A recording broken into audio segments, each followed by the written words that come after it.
Welcome back to my channel. I hope की तुम्ही सर्व मस्त मजेत असाल। तर सकाळचे वाजले आहेत 8:30 आणि रामला आज ब्रेकफास्टमध्ये मी फक्त ॲपल कट करून दिलं, पण त्याने काय ते खाल्लंच नाही, त्यामुळे ते मलाच फिनिश करावं लागलं। त्यामुळे मी लंच देखील लवकरच प्रिपेअर करून घेतला, कारण दुपारच्या वेळेस मला थोडंसं बाकीचं काम होतं। तर सिंपल गरम भातच मी बनवलेला आणि थोडीशी चटणी आणि पिकल सोबत खाल्लं। आणि राम यावेळेस झोपलेला आहे, त्यामुळे उरलेली जी भांडी वगैरे असतील ती देखील मी क्लीन करून घेईल, जसं की लंच नंतर होतात। आणि 11:15च्या दरम्यानच मी आज दुपारचं जेवण करून घेतलं। आणि सर्व भांडी वगैरे क्लीन झाल्यानंतर लगेचच राम उठला आणि थोडासा क्रँकी होता, त्यामुळे त्याला लॅपटॉपवरती थोडंसं राईम्स लावून दिलं, कारण मी त्यावेळेस एडिटिंग करीत होते आणि त्याने लॅपटॉप पाहिलं तर त्याला तेच पाहिजे असतं, त्यामुळे थोडंसं राईम्स लावून दिलं, जेणेकरून की त्याचं मन डायव्हर्ट होईल आणि नंतर टॉयसोबत तो छान खेळेल। तर आणि हो, आजचा व्हिडिओ देखील खूप इंटरेस्टिंग होणार आहे, कारण आजच्या व्हिडिओमध्ये मी तुम्हाला चॉकलेट केकची रेसिपी देखील दाखवणार आहे। अगदी मोजक्या साहित्य, जे घरी आपलं साहित्य असतं बेकिंगचं त्यामध्येच होतं आणि रामला देखील खूप आवडतो। तर ह्या व्हिडिओमध्ये तुम्हाला नक्की मी ती रेसिपी शेअर करणार आहे, त्यामुळे व्हिडिओ कंटिन्यू करा, कुठेही मध्ये स्किप करू नका, जेणेकरून की रेसिपी तुमच्या लक्षात राहणार नाही। तर चला लगेचच सुरुवात करूया। तर येथे मी पाऊण वाटी दूध घेतलेलं आहे आणि दुधामध्ये अजिबात पाणी वगैरे मिक्स केलेलं नाही, म्हणजेच थोडक्यात फुल फॅट मिल्क आहे हे। तर 3/4 वाटी इतकं मी त्याला घेतलेलं आहे आणि रूम टेम्परेचरला आहे। फ्रीजमधले वगैरे दूध काढून अजिबात बेकिंगमध्ये कधीही यूज करायचं नाही, किंवा तो कोमट असेल किंवा थोडंसं गुणगुण असेल तरी यूज करायचं नाही, एकदम रूम टेम्परेचरला येऊन द्यायचं आणि त्यानंतरच ते यूज करायचं आहे। तर सुरुवातीला फर्स्ट इन्ग्रेडियंट आहे 3/4 वाटी दूध आणि 3/4 वाटीचे ते मी पिठी साखर आणि 3/4 वाटीचे मी इथे ऑइल घेणार आहे। तुम्ही ऑइल किंवा बटर किंवा तूप वगैरे घेऊ शकता, आणि तूप किंवा बटर जर घेतलं तर त्याची क्वांटिटी कमी घ्या, आणि जर ऑइल जर म्हणजे रेग्युलर ऑइल जे असतं खाण्यामधलं ते जर यूज करणार असेल तर पाऊण वाटीच घ्या। तर असं मेजरमेंट आहे। तर मी तुम्हाला ते व्हॉइस ओव्हर करूनच सांगत आहे। तर मी सुरुवातीला व्हॉइस रेकॉर्ड केलेला, पण राम पण ह्यावेळेस जागा होता, त्यामुळे तो खूप डिस्टर्ब करत होता, त्यामुळे त्याला लवकरच मी झोपून गेला आणि रेसिपी देखील दाखवून देईन असं म्हटलेलं। तर चला, नेक्स्ट इन्ग्रेडियंट तर सांगितलेलंच मी तुम्हाला, ऑइल घेणार आहे आणि त्यानंतर इथे आहे कुकिंग सोडा। तर हा 1 टीस्पून इतका घ्यायचा आहे आपल्याला कुकिंग सोडा, आणि त्यानंतर इथे आहे मैदा, म्हणजेच ऑल पर्पज फ्लावर। तर हे देखील मी 1.5 वाटी घेणार आहे, म्हणजेच पाऊण वाटी बाकीचे इन्ग्रेडियंट आणि 1.5 वाटी मैदा घ्यायचा आहे। तर मी फक्त वरती पॅकिंगवरून तुम्हाला दाखवत आहे, तुम्ही नोट डाऊन किंवा लिहूनसुद्धा घेऊ शकता रेसिपी, जेणेकरून की तुम्हाला बनवायला देखील सोपं जाईल। तर 1.5 वाटी मैदा घेतल्यानंतर मी त्यानंतर घेणार आहे कोको पावडर। तर कोको पावडर मी 2 चमचे घेणार आहे, जो आपला खायचा म्हणजे पोहे खायचा वगैरे चमचा असतो त्यानेच मी मेजरमेंट घेत असते, कारण मेजरिंग स्पून माझ्याजवळ नाही आहेत, त्यामुळे कोको पावडर जी आहे ती मी 2 चमचे घेणार आहे। आणि त्यानंतर इथे आहे पायनॅपल इसेन्स। तर तुम्ही व्हॅनिला इसेन्स किंवा पायनॅपल इसेन्स देखील घेऊ शकता। तर याआधी मी व्हॅनिला इसेन्स यूज करून केलेला, पण त्यावेळेस मला काय एवढी टेस्ट छान वाटली नाही, त्यामुळे मी ह्यावेळेस ठरवलं की पायनॅपल इसेन्स यूज करून देखूया, आणि लास्ट जे आउटपुट होतं ते खूप सुंदर आणि खूप टेस्टी झालेलं।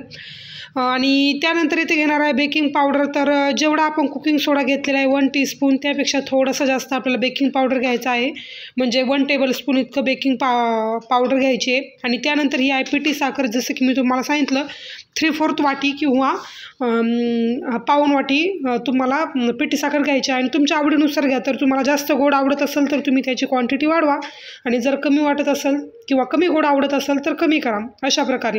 आणि त्यानंतर इथे मिक्सिंग बाउलमध्ये मी सुरुवातीला पाऊण वाटी दूध ॲड करून घेणार आहे, जे की रूम टेम्परेचरला आहे। तर सुरुवातीला दूध ॲड करून घेतल्यानंतर मी परत यामध्ये पाऊण वाटी ऑइल ॲड करून घेणार आहे आणि पाऊण वाटी पिठी साखर, आणि हे तिन्ही इन्ग्रेडियंट छान मिक्स करून घ्यायचे आहेत। आणि त्यामध्ये थोडासा मी पायनॅपल इसेन्स ॲड करणार आहे। तर जी कोको पावडर मी यूज केलेली आहे ती अनस्वीटन आहे, आणि त्यामध्ये थोडासा व्हॅनिला पावडरचा इसेन्स देखील आहे, त्यामुळे मी कोको पावडर जी आहे ती 2 चमचे, म्हणजे पोहे खाण्याचा चमचा जो आहे त्याचे 2 चमचे ॲड करून घेणार आहे, खूप चॉकलेटी फ्लेवर होतो त्याने। तर पहा, सुरुवातीला मैदा, ऑइल, इसेन्स आणि पिठी साखर मी मिक्स करून घेतलेली आहे छान। आणि पहा, राम देखील क्रँकी होत आहे, तर सुरुवातीला रामला झोपवते आणि त्यानंतर रेसिपी मी कंटिन्यू करणार आहे।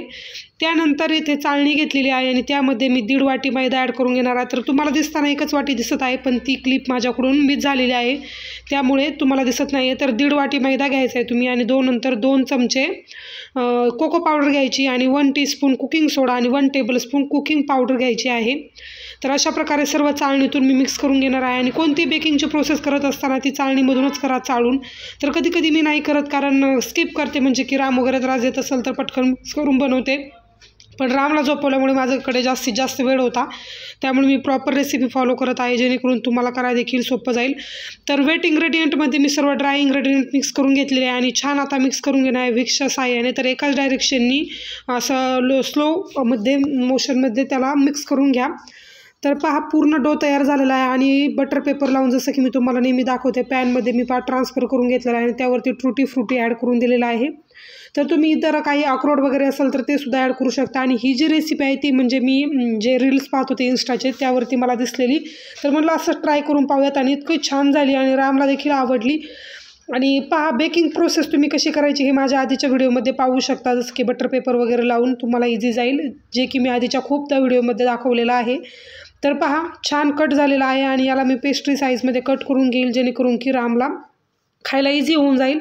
आणि फ्रीजमध्येच ठेवते मी हा केक, तर तुम्ही फ्रीजमध्ये ठेवून 8 दिवस याचा यूज करू शकता. फ्रीजमध्ये ठेवल्याने कसं म्हणजे नॉर्मल टेम्परेचरला ते खूप छान सेट होतं आणि असं थोडंसं थंड वगैरे लागलं का खायला देखील छान वाटतं.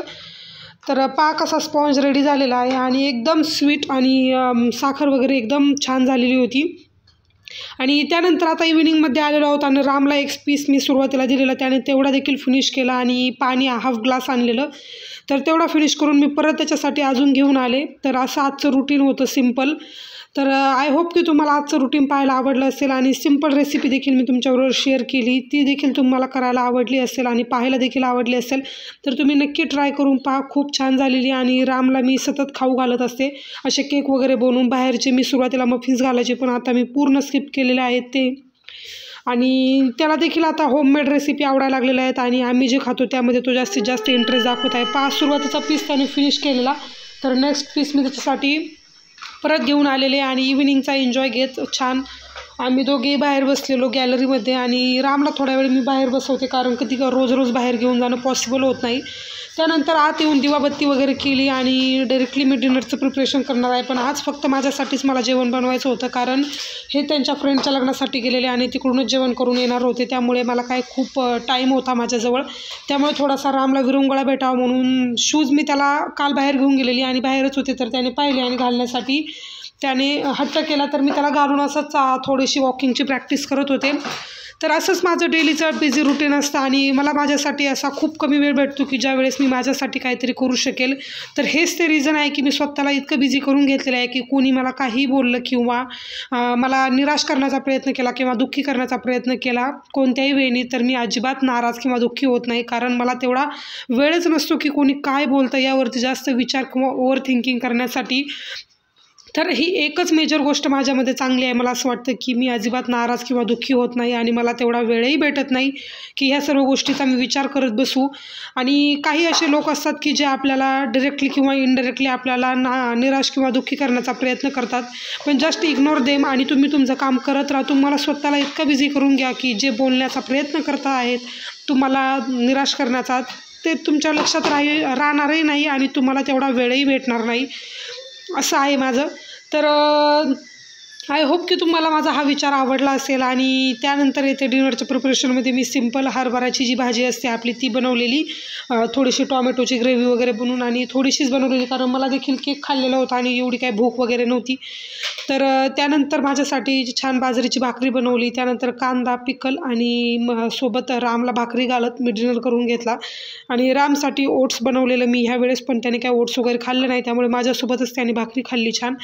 आणि 7:45 वाजलेले रात्रीचे, तर अजूनही देखील हे आलेले नव्हते. आणि त्यानंतर आता डायरेक्ट आपण नेक्स्ट मॉर्निंगमध्ये आलो आहोत.